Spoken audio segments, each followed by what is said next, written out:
And this is the rendering of the fat. I call it tallow. I know it's not true tallow, because true tallow is supposed to come from around the fat of the kidneys, I believe it is. My tallow in it.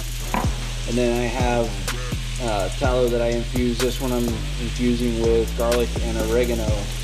Put these down, and since there's still a lot of meat on there, it gives me something to nibble on while I'm making dinner, and then feed the dogs. Decor? Not decor.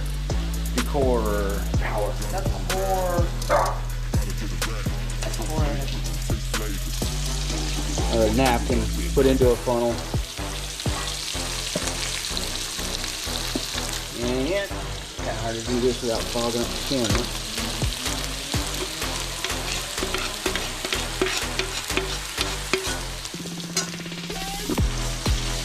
You just run that through the oregano. As it runs through, it's super, I guess it blanches the oregano. Didn't think I'd move the camera.